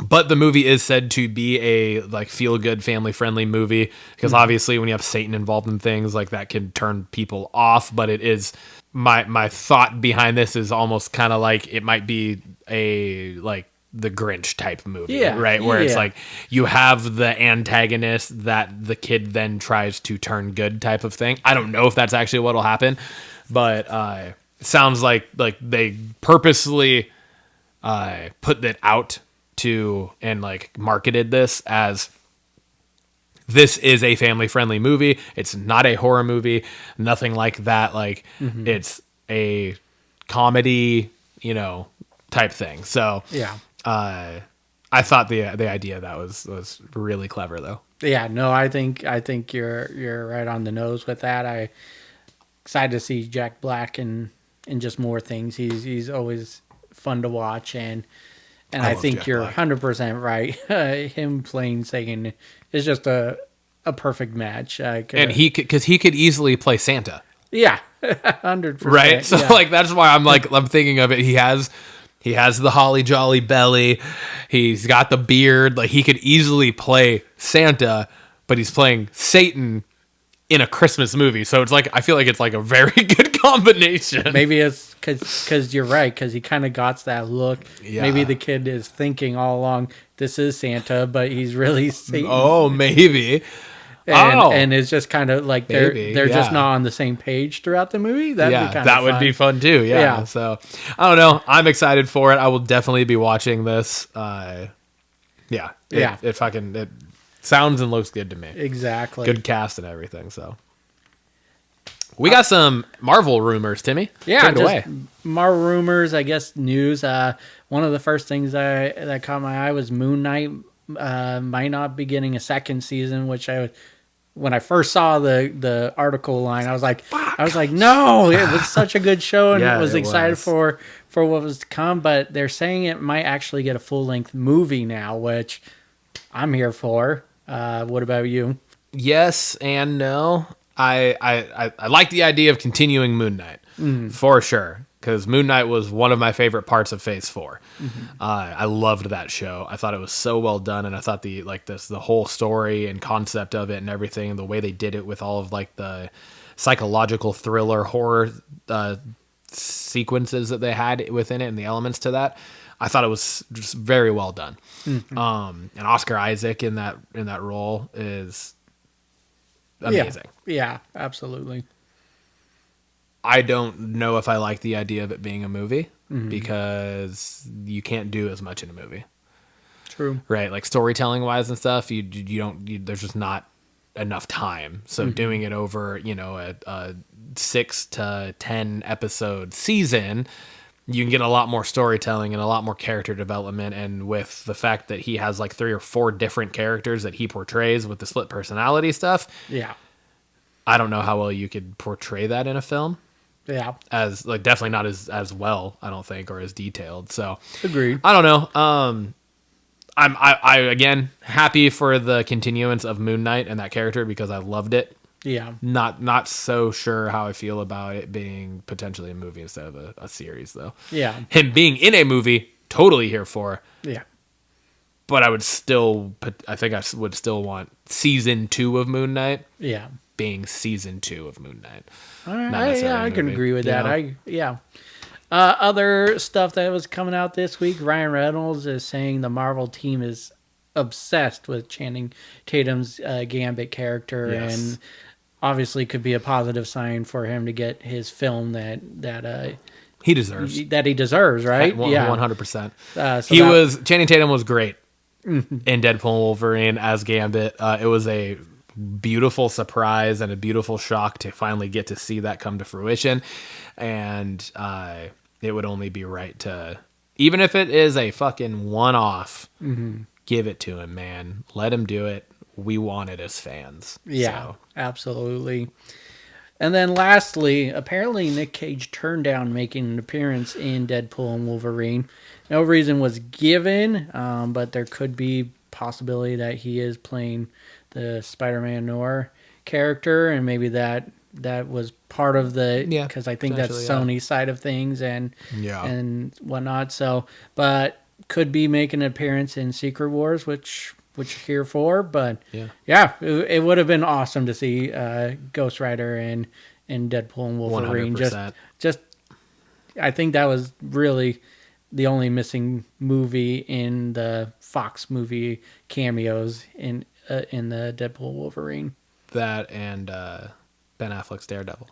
But you had Elektra from. You did have Elektra. Like you had pieces. Yeah, that's true. You did from have pieces. all the You're the right. Foxes. Yeah. Well, it really was the only missing film franchise, I guess, out of that Fox. Yeah, I'm curious because I read a similar thing, but what I read, I didn't read that he actually turned it down. I just read that both him and Ben Affleck's Daredevil were in like early drafts of scripts. And I read what I read was that Ryan Reynolds just said that it ended up just being a no-go. Mm-hmm. So I don't know if that was Nick Cage turning it down or if it was just like they couldn't figure out exactly how to make it all work, or budget-wise it was just too big, or they couldn't get them for money reasons or whatever it was. Yeah. But regardless, the fact that it was like we were that fucking close, it sounds like, to potentially getting that is exciting. Kind of bounce off of this. I also read that Jennifer Hale in Agatha All Along, Jen, the potions witch, in the comics, and I didn't realize this, but she is the cousin of not Nick Cage's. I don't think it was Nick Cage's Ghost Rider character, but because there's like 3 iterations of Ghost Rider in the comics. But she's the cousin of one of them. Gotcha. So I was reading that there like could potentially be a connection there for when, like, because she has ties to like the Midnight Suns and stuff, which is, Ghost Rider, Daredevil, Punisher, Blade, like all of them. Yeah. I think Moon Knight too has connections to it, but yeah. So I just thought, you brought up Ghost Rider on this, so I was like, I'm gonna throw that in there too, because I did read that the comic book ties to being a familiar relation to one of the iterations of Ghost Rider could potentially be them maybe setting up a soon MCU Ghost Rider. So I like it, because we haven't seen an MCU Ghost Rider yet. Yep, that's true. Technically, we saw the Agents of S.H.I.E.L.D. and then Nick Cage. They're the only two, but Agents of S.H.I.E.L.D. is very flimsy on whether it's canonical or not. Yeah, so. Exactly. Nobody knows if the Agents of S.H.I.E.L.D. is actually canon or not canon, so it's interesting. But absolutely. Yeah. This one's a quick one, but I just thought it was worth throwing on there. We got an update on Spaceballs 2. For those of you that don't know, Spaceballs was written and directed and starred by Mel Brooks back in the fucking like late 80s or early 90s. And it was essentially a Star Wars spoof. So Spaceballs. It was fucking hilarious. It starred John Candy, Mel Brooks, and why am I forgetting his name? Honey, I Shrunk the Kids. Fuck me. That's going to piss me off. But, yeah, it was a really good movie. Funny. If you haven't seen it, definitely go watch it. It's definitely worth it. But Josh Gad actually wrote the script with Mel Brooks for Spaceballs 2. And Josh Gad will also star in the project. It is going to be directed by Josh Greenbaum, and it is an Amazon project. There's no, it's still, that's it. It's just, the script's been written, so it's in, still, early pre-production. So there's no other information about it quite yet, but just the fact that it's happening, because it's been a project that has been, kind of in limbo for a long time. Mel Brooks, I'm pretty sure Mel Brooks originally had, tried to make a second one shortly after the first one came out. It just never happened. So it's crazy. Yeah, so, I mean, it's 30 years later or whatever it is, they're potentially looking at putting out a second one. So that's pretty cool. And such a cult classic of a spoof comedy. So it's, I was gonna say it definitely has a big following. Yes, for it absolutely. not to get that sequel. So it's exciting to hear. Yes, yeah, absolutely. Blumhouse Productions. Yeah, I mean, it wouldn't be a show without talking about horror movies, Yeah, right? right. So, Yeah, exactly. So, 2 updates I saw come out this last week is we got dates for Megan 2.0 and The Black Phone 2. Megan 2.0 is coming out in July of next year, July 27th, and then we got The Black Phone 2 coming out in October 17th of 2025. All right. Going to Megan 2.0. Not a lot of details, but we got some returning stars from the first one. Some have theorized that Megan will return with enhanced abilities to spread her consciousness to other devices or forms of technology, in essence, creating a kind of a hive mind that will put more people at risk. So that's creepy. It's super creepy. The hive mind thing, that type of shit, always, I'm like, oh.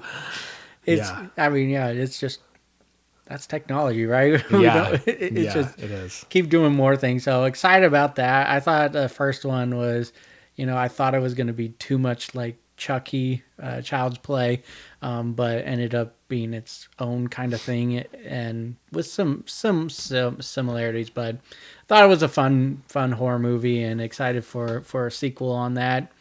Black Phone 2, Ethan Hawke will return as the Grabber. Derrickson will be back as the film's director. They'll be joined by a host of returning stars, including Mason Thames as Finney, the young boy who was abducted in part 1.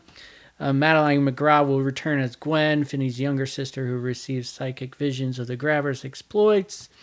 Not a lot of details about this other than the director got this idea from the person that wrote the story of Black Phone and was really excited about it. First one was a coming-of-age middle school movie, and the next one is coming-of-age high school movie. So not a lot of other plot points known about it, but excited to see that one as well, because I thought Black Phone was totally just a cool original idea for a horror movie, and Ethan Hawke plays in horror movies quite well. So yes, he does. I've actually not seen either of these two movies. Oh, really? I haven't seen Megan or The Black Phone, so I'm gonna have to watch both of those now. Yeah, please do. Yeah, I've just they were ones that I never saw. I don't know. Gotcha. Nothing against them. I just never watched them, so I'll have to watch them. Give them. All right, cool. All right. Then I'll watch them, and I'll get excited for the second ones that are coming out next year. Timmy, this week we got our special segment, and it is Toasted or Trash. Yes, indeed. All right. Again, Toasted or Trash is where we give each other a movie to watch throughout the week. New, old, doesn't matter. We just give each other a movie, whether we've already seen it or not. Also doesn't matter. We just assign a movie to each other, and we watch it, and then we kind of do a brief review, and then we try to decide if the person that assigned it to us also thought it was Toasted or Trash after we give our rating. So, Tim, I gave you Pain and Gain. Stars Mark Wahlberg and The Rock. And Anthony Mackie. Yeah, and Anthony Mackie. True, yeah. True. And yeah, I don't remember exactly when it came out. I believe like 2013 is when I was reading that, about that it. makes sense to me. Yeah. What did you think? Well, I the movie overall, it was a cool idea. It's based on a true story, and was actually based on a true story. I was reading about it, so obviously got my intrigue when I see that, and obviously it's very embellished in this movie. It's a Michael Bay movie, so a lot of explosions, etc., a lot of violence and everything. Thought the movie was pretty good. It had a lot of comedy in it.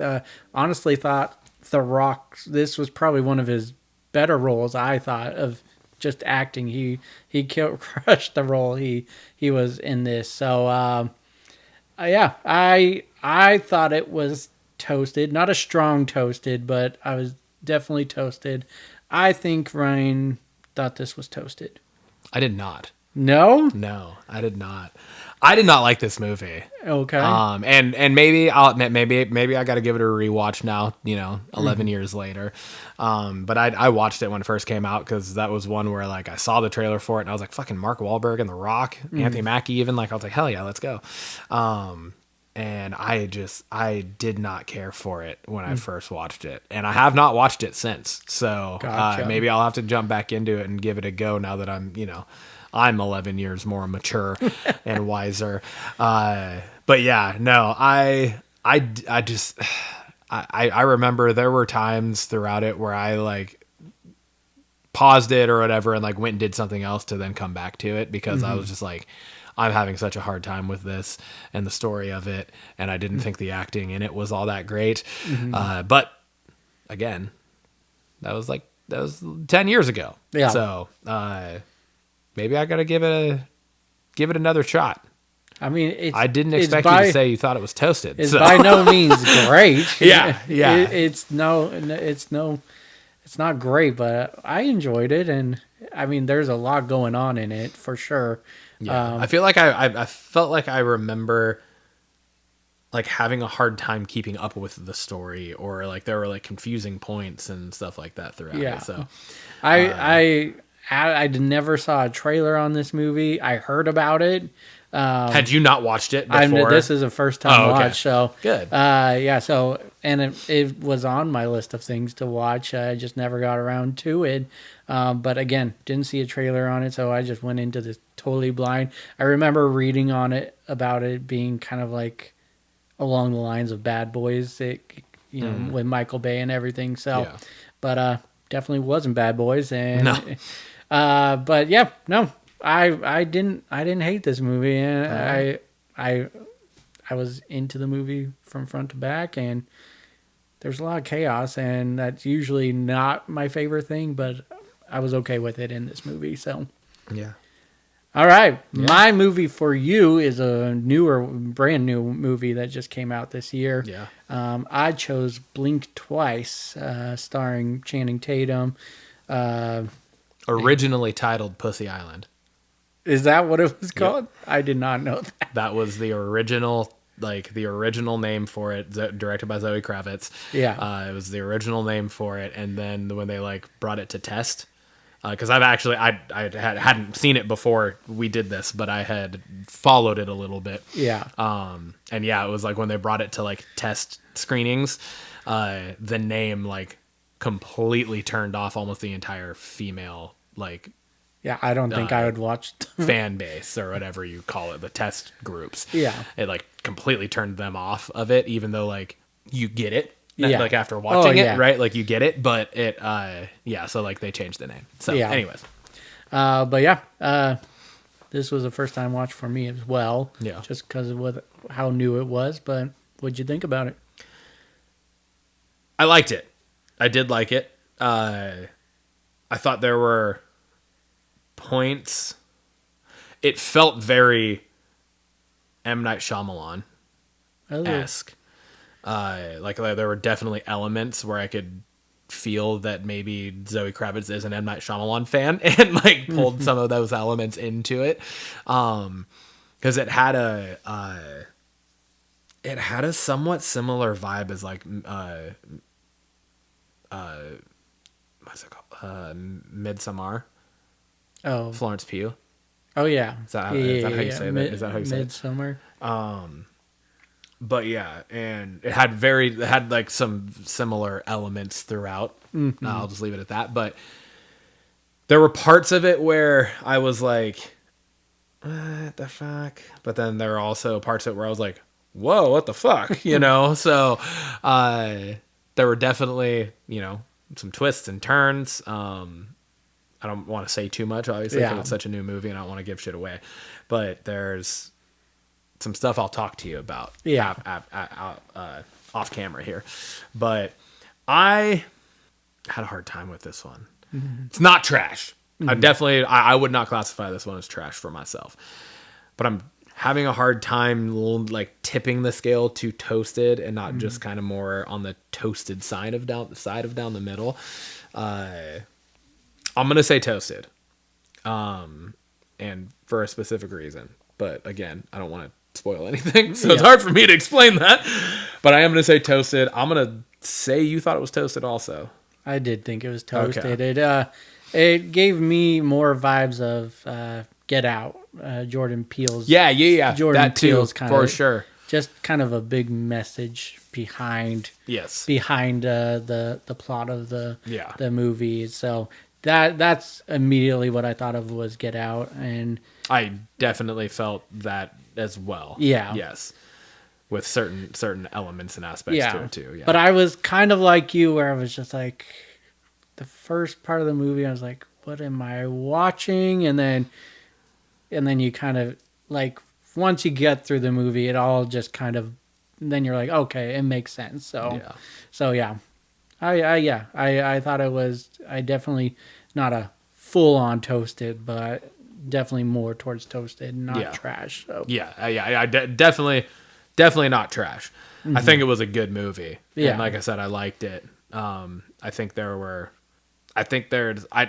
I can see why it flopped, because it did. It flopped at the box office. And I think I can understand that, but I also would highly recommend people watch it. And because I feel like this is one that like flopped box office in theaters when it first came out, but could very quickly get like a following behind it. And I would definitely recommend that. So definitely watch it. But yeah, agreed. Good. Agreed. This is two movies where we have like a Hollywood heartthrob in a creepy role, right? Josh Hartnett in Trap, and then Channing Tatum in this one. Yeah, true. Back-to-back weeks. Yeah. Where we covered one like that. Truth. All right.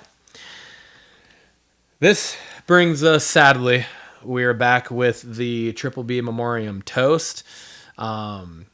It's not funny, but it was just like the way it happened was I was literally getting on to add this to the agenda and add this to the slides, and you had already put it on there, and I was like, oh shit, perfect. Because it was definitely one that we got to talk about, especially with the kind of continuance of a running theme that we have carried through the show of horror movies, right? We lost Tony Todd on Wednesday at the age of 69. He is an absolute horror icon, with notable roles in. He was Candyman, he was in Platoon before that, but he like Candyman was like his break in really the world of acting and into horror. He was in Star Trek also, but he was also in the Final Destination franchise. Among a bunch of other things. He was in episode of Smallville. Yeah, and he was in Psych. He also voiced Venom in the Spider-Man 2 video game. Oh, okay. But yeah, so like you have on here, he appeared in 240 plus movies and TV shows. If you don't know who he is, look him up. Tony Todd, you'll see his face and be like, oh, fuck, that dude. Yeah. Because his voice is iconic. His voice is iconic. His face is iconic. Like, he's very, very well known. Yeah. And was just a huge person in the cinematic world. Yes, So he was. That is a unfortunate loss, but what a hell of a career. Hell yeah.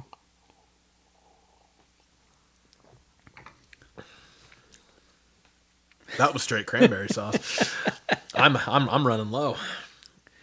All right, Timmy, here we go. We got a return of the Triple B game show. Hell and, yeah, I'm excited for this. I don't even know what it is. We're gonna switch it up. We're calling this Last Man Standing. I couldn't find a name for it. Okay. But another like YouTube show or podcast does a bunch of different movie games, and this was one of them. So the premise Also, an ode to wrestling. Yeah, Last Man Standing yeah. match. So exactly. So the premise of this movie is, or game is, to name an actor and start going back and forth with their movies until one of us can't think of one or repeats one. Oh, and God. so basically we're going down the line of their IMDb without repeating it. So Okay, so hold on. Where did you get this actor from? Because I feel like I'm at a disadvantage. no, well, see, I thought about this. I thought about this ahead Did you of have time. Haley write it down? No, Oh, okay. which I should have actually. Now thinking about it, but I just want you to select a movie off this shelf. Of this shelf? Yeah, Just select one? Just select one, and we have to go. Don't even look at it. Dude, you don't look at it either. Look at me. Look at me. Look me in the eyes. Look in the right eye. now. Oh, Look I'm in gonna the come. eye. I'm gonna come. Oh, wait. Sorry. That's not the game, is it? All right. Oh, fuck. With the dilemma. All right, let's go with Vince Vaughn. Vince Vaughn. Okay. Well, the dilemma. All right, that's his first one. Wedding Crashers, Dodgeball. Swingers, Starsky and Hutch. Anchorman, Anchorman 2. I had that one up my sleeve. True Detective, Fred Claus. Bad Monkey, Fuck. That's what I was going to say. God damn it. I didn't realize we were doing TV shows too. So when you said True Detective, I was like, wait. What is it? Old School. There we go. I'll just go there first. The Internship, Oh, that's a good one. Because the internship's the one at Google. mm-hmm.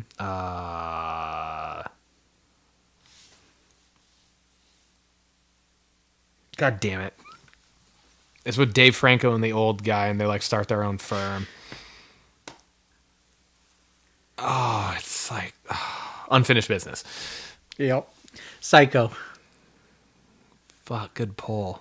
Good pull. I feel like we haven't even named a third of his fucking credits. Oh, fucking Zoolander. oh, The Breakup, God damn it. shit. Yeah. Stop looking at your shelves, Tim. You son of a bitch. I don't think I have anything up there, but holy hell. Did I already say Fred Claus? Mm-hmm. Okay, that's what I thought. I should have let you just say it again, so then I would lose. Yeah, I would lose, yeah. There's fucking one on like the tip of my tongue, but I'm having a really fucking hard time. The Watch? Mm-hmm. Oh yeah, yeah. Okay. I was like, I'm pretty sure he's in that. Freaky. That's the fucking. Is that the Like hor- where the they the horror movie? Yeah. where they swap bodies. God damn it, that was a good one. I got one more. I think if you can. Fuck. So I already, unless you name it, I think I still got one more. God damn it. There is one that I can picture the fucking like cover of the movie. Mm-hmm. But and it's one of the first ones that popped into my head too when we were doing this, and I cannot think of the fucking name of the goddamn movie. I got two more now. Fuck me. All right. You win. I give up. Delivery Man, Four Christmases. Oh, Four Christmases. Damn, that's a good poll too. The one I was thinking of is I wouldn't be shocked if you fucking have it, honestly. But it's got John Travolta in it. And he's younger. It's like a thriller, serious movie. Oh, yeah. What is the name of that? Domestic Disturbance. Yeah. That's a good one. That is a good fucking movie. God, I could not think of the fucking name of it. But yeah, that's a guy. I like that one. That's like a good. that one? I like that. That's good. Well, now I know that we need to get our lady or someone to write down a name. I liked that though too. But that was well, I mean, fun. that works at your house because you just have them. Yeah, right there's good. Yeah, that was fun. That was good. I like that. That was solid. All right, awesome. Don't Timmy, you won that one. Blockbuster question of the week, Tim. I posed this question. Name a movie where you saw a trailer, really wanted to see this movie, but never got around to actually seeing it. And I guess just follow up, do you still want to see it? And will you go watch it? So. All right. Yeah. I have two for this. Okay. The first one is Masterminds. Okay, yeah. Yep. Jason Sudeikis, Owen Wilson, Zach Galifianakis, Kristen Wiig. Saw trailers for it when it was coming out. Was like, I mean, fuck yeah, to that foursome right there. I mean, that's especially during that time. During that time, yeah, especially. Never saw the movie though. Yeah, that's one I haven't seen either. Yeah. I thought the same thing. Yeah. But that's not my answer, but All right. that's a good one. I like that. Yeah. Do you just have one? I got two, All so right, why I don't guess you we do could one? go, Yeah, go back and forth. The movie is Snake Eyes with Nicolas Cage and came out in 1998. Okay. And it was like, it's kind of like just like a whodunit kind of thing, or like a conspiracy movie where there's a terrorist attack at a boxing match and takes out a attorney general or something, and trying to put together the pieces of who did this. And it looked awesome. It was at the time where Nicolas Cage was coming out with all these action thriller movies. Yeah. And I saw the trailer and still have not gotten around to watching it. I haven't seen that either. So, yeah, I don't know that I even know of that movie. Yeah. So, Check out the trailer. I bet you would be interested in it. All right. The other one, last one I have is Focus with Will Smith and Margot Robbie. That's another one where I haven't seen it. Yeah. I think I do have it though. Oh, you own it, but you haven't watched it? I think Where's I your bought ass? it. Where's your ass? I think it's behind Oh, here. I want to say I do have it, but it was one I've been meaning to get around to watching. So. Oh, yeah, it would be right behind there. Yeah. Yeah. All right, yeah. And my other one, believe it or not, is another Nicolas Cage movie. Came out a year later after Snake Eyes. It's called 8mm, and it's Yeah, never want to see that one he either. plays a private detective and watches a film on 8mm and sees something he's not supposed to see or something along those lines, and looks like the movie goes in a crazy turn. So again, Interesting. just movies I wanted to see and haven't gotten around to, and I believe I saw Snake Eyes on a streaming service, so I probably will give that a check out because All right. Well, once you do, let me know which one it's on, and yeah, I will put that on my list as well. nice. All right, man. All right, dog. Cheers. All pulp. Yeah, all pulp. That's all cranberry sauce at the end of there. All right. Let's